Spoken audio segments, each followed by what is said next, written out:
Alright, you guys, how is it going with finding your homeschool rhythms and routines this year? Has it been easy? Has it been hard? Let me know. But today we are going to be talking about what our specific homeschool schedule is that is currently working for us.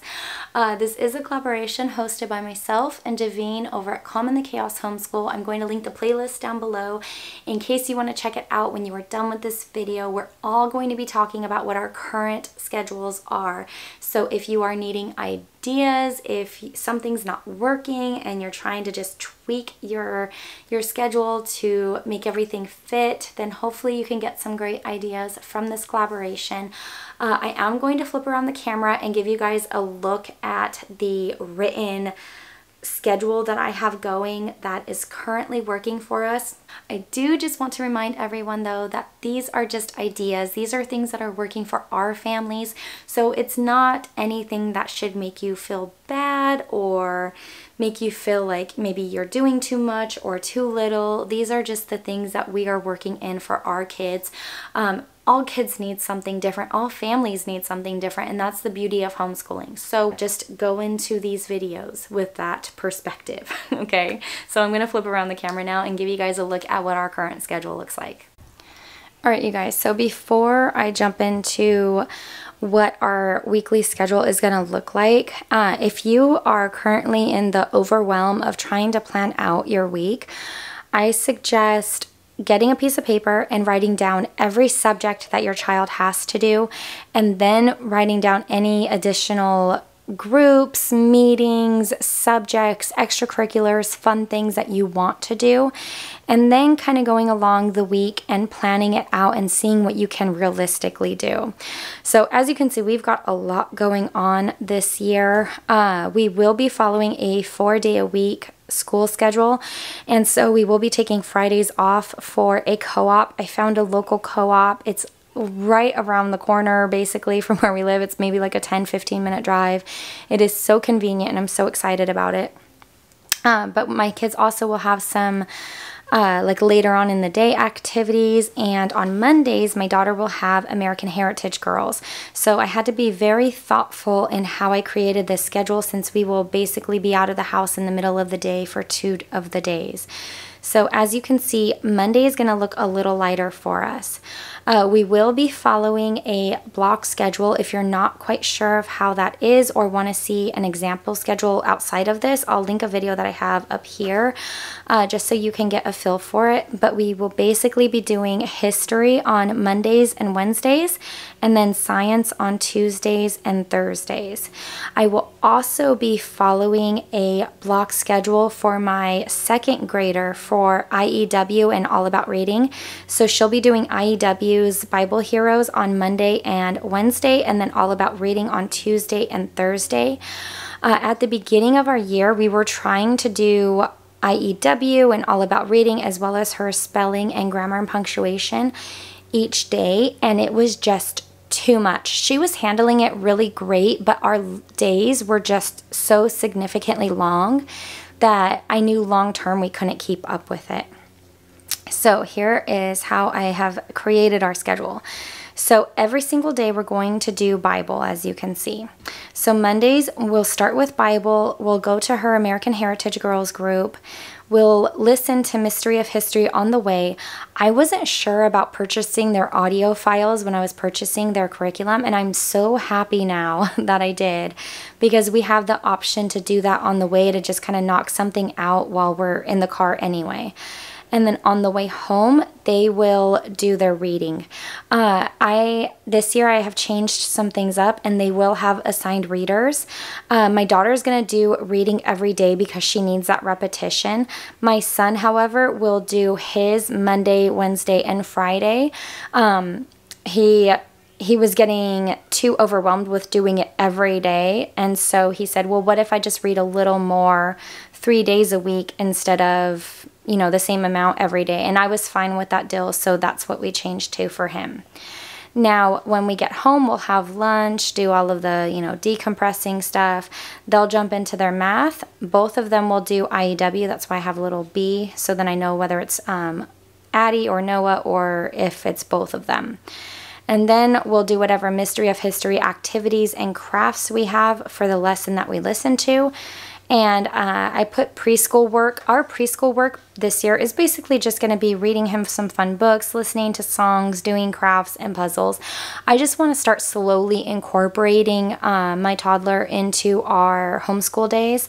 So he has some fun things to do throughout the days. He feels included, and he's starting to, gently step into, what a school day is going to look like as he gets older.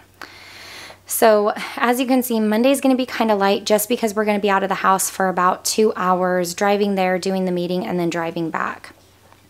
Now on Tuesdays and Thursdays, our days will basically look the exact same as each other.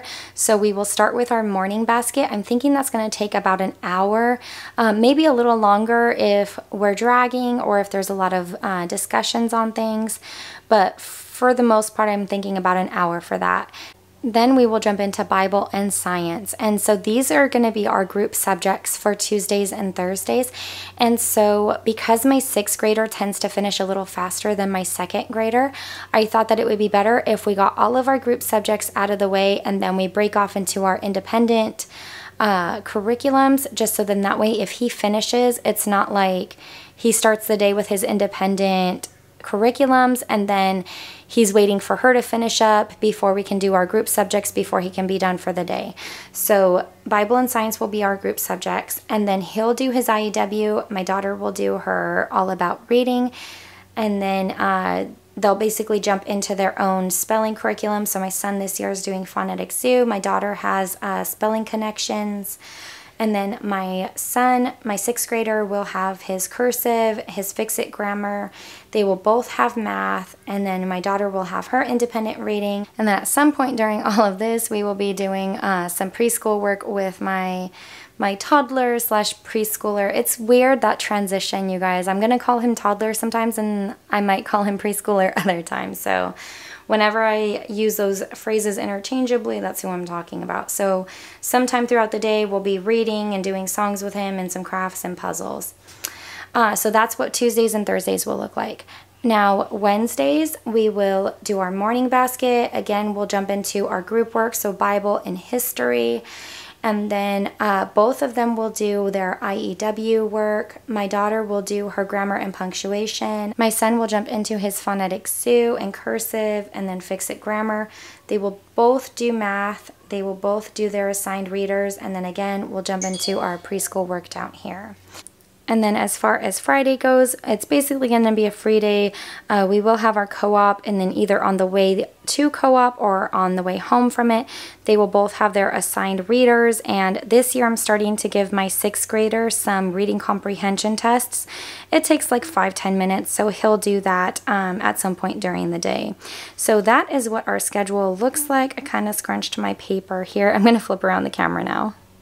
All right, so that is basically what our schedule looks like, everything that we are currently working in.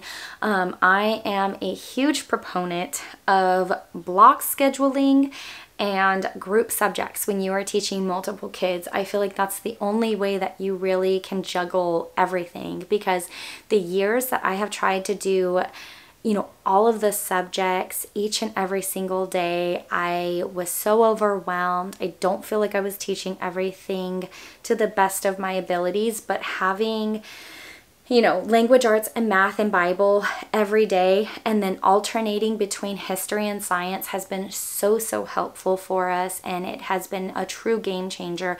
If you are not completely in tune with what block scheduling is, I will link a video up here somewhere. I always forget what side YouTube puts it on, probably up here. But I will link a video up here somewhere that goes over block scheduling and how we have done it in the past, and kind of gives another example of what our previous schedules have looked at. Or have looked like. Now, I do want to put out the reminder that, because sometimes I feel like we all need the reminder, whether you're a brand new homeschooler or a veteran homeschooler, sometimes it takes a few weeks to a month to, or sometimes even a month and a half, to find our rhythms and routines again. So give yourself grace during this period. Give your kids grace.